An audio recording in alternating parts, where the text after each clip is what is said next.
Hello everyone and welcome back to our channel on this Wednesday. LeAnn and I are here today as promised to discuss sleep. So you might think that being tired or sleepy or not even sleeping well at night could be the cause of some of your health related issues, or it could be the problem of some of them. So today we're going to go over different reasonings why you could be having a hard time sleeping, some health issues that could be associated with not sleeping, and then ways to make sure that you can help make your sleep better. So if you are getting a lack of sleep, you could notice it because you're excessively tired throughout the day, but it could also be causing problems and increase your risk for heart disease or risk of stroke. Lack of sleep can also increase your risk of type 2 diabetes, believe it or not, and it also increases your risk of getting non-alcoholic fatty liver disease. And 70% of people who are overweight or fall into one of the categories of obesity actually do find that they have a problem with their sleep habits. So now we're going to talk about some basic facts about sleep. So most adults need 7 to 9 hours of sleep per night, and we want you to shoot towards like 8 hours. That's perfect. If you can get less or more, that's okay, but strive for that 8 hours. Not everyone gets this, but like we said, try to get that. Every once in a while, take a look at why you're not sleeping. It could be because you're under a lot of stress. Stress plays a lot of negativity into your life, and one of those things is if you're stressing about something, it's going to keep you up at night. So really try to focus on getting your life to be less stressful if at all possible. If you have health problems or on certain medications, that could be the reason for non-sleep. If you work long days or have a long shift, you're just going to be so exhausted that you might not even be able to sleep, or you're too worried about what's going to happen the next day at work. So try to unwind before you can go to bed and just put work for work and not for at home. You may be drinking too much alcohol or eating or drinking anything too close to bedtime. So it's recommended that you stop eating and drinking 2 hours prior to you fall asleep. That's just so your body can take the time to really process and break down the calories and the food that you ate throughout the day, and then that's when your body is going to go through metabolism. And you also want to make sure that your room is dark and it's quiet. If there's noises, if the TV's on, if there's a light on, you're less likely to be able to fall into a deep sleep because you're going to be wondering what that noise was or why there's still a light on. And if you do still have difficulties getting to sleep at night, there are medication options. A lot of people know of the over-the-counter medication called melatonin. That is something that can be helpful. You do want to watch that and make sure that you're getting that 7 to 8 hours of sleep if you are going to take melatonin, or else you could be drowsy the next day.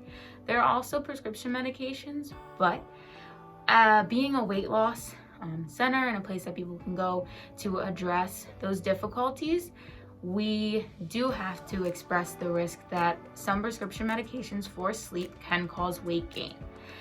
So that is one of the big side effects of them. A lot of things that help you sleep end up causing you to increase your weight, and if you come here, that's something that we want to definitely counterbalance.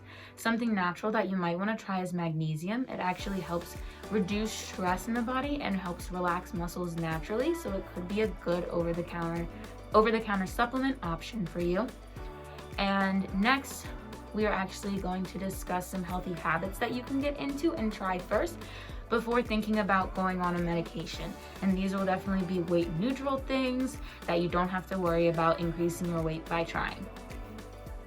So I'm sure you all have heard the phrase, count your sheep to go to sleep, or whenever you're having a hard time falling asleep, just count to see how many sheep you can get to until you can fall asleep.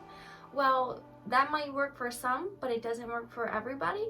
So like Michaela said, we're going to go over some healthy sleep habits to hopefully ensure that you don't ever have to count a sheep ever again. So the first healthy habit that we want you to get used to is keeping a sleep schedule. So pick the time that you want to fall asleep by. I know that we're all probably guilty of picking a time and then getting to that time or getting to like half an hour before and still being busy. So just pushing it back. But we want you to pick a specific time, especially on weekdays, that you're going to go to sleep by. That way, you know, I can get 8 hours because this is the time that I need to wake up. I can get those 7 hours because this is the time that I need to wake up. So pick a time, keep it consistent, because staying on a schedule is going to make your sleep so much better. And just like anything else, you're going to start to make yourself a habit and break an old habit. So it's going to take some time. But if you establish a good bedtime routine or a ritual, you're going to start to realize, hey, it's time for me to unwind. And a good way to do that is through meditation. You can use the UCLA sleep app. It's going to help you sleep. It's a podcast that you can listen to. There's other different, if you go to your app store and you look up meditation or relaxing apps, there's 100 of them that come up. They can be free, you can pay for them, whatever you find that works best for yourself. Some people read books, some people just zone in and go to sleep. Whatever you find works best for you is what you should keep following every single day until it becomes a habit to you. Another thing that we want you to keep in mind is that your bed is not the dining room table. It is not your office. So we want you to use your bed for sleep only, and that's it. Okay, it's not your living room, so don't watch TV while you're in bed. Like I said, it's not your dining room table, so keep your dinner, lunch, snacks out there. Keep them out of the room. By establishing that boundary and saying that my bed is for sleep, it's not for eating, it's not for watching TV, it's not for work, you're telling your body this is what you are supposed to do here and nothing else. So when you actually get to your bed at night, your body says, hey, I'm supposed to sleep here. So it knows and it's ready to go to sleep at night. And we want you to make sure you're not eating a large meal before sleep. And like we said previously in this video, that you should stop eating 2 hours before bedtime. If that's unrealistic for you and that you find that you're struggling with evening hunger, as a lot of people do, it is best to try to avoid those temptations and those cravings. Getting yourself a cup of hot tea, especially like sleepy tea or nighttime tea, is a perfect way to get yourself in the mood to go to sleep. And it's also going to curb that craving to eat something, because you're going to have something hot going into your system. If that doesn't even help and you still find that you need something to snack on, just be sure to grab some fresh fruits or vegetables, because that's the best option for you. And then we also, the last 2 weeks we talked about activity. So we want you to try and get some sort of regular activity in. This is a great way to help kind of tire your body out in a sense. It lets your body, burn some calories, get some energy out. But we do want you to make sure that you're not exercising or doing any type of activity within 2 hours of bedtime, because it can wind you up at the beginning of the day. Like if you exercise at the beginning of the day, it can get you started and kicked off. So we don't want you to do it super close to bedtime. If you want to do, like LeAnn said, the meditation or trying like yoga, more calming exercises where you can do stretching and different things like that. But if you're going to do something that's going to get your heart rate up, stick to doing that earlier in the day and not right before bedtime. And be sure to maintain a healthy diet throughout the day. If you're having a diet filled with, or if your nutrition is filled with high carb foods and dense carbs, it's going to sit in your stomach and you're going to be uncomfortable, and you're not necessarily going to be able to have a good night's sleep at night. So be sure to, like I said before, get those fresh fruits and vegetables and a protein throughout the day. Try to avoid caffeine, because that's going to keep you up. So avoid that past like 3 in the afternoon. Make sure you have your caffeine, your coffee, your tea, whatever in the morning, just to keep you up throughout the day. And then in the evening, afternoon, it's time to unwind to go to bed. So eliminate that caffeine. Same with alcohol. You don't want that in your system. And really just try to avoid fluids in general. I know we just said about the hot tea. That's perfect, but don't have 2 or 3 cups, just have 1, because we want you to have a good night's sleep, and we don't want you to have to wake up and use the bathroom every hour or every 10 minutes, whatever the case may be. And then our final big tip is to try not to nap. I personally understand. I love myself a good nap.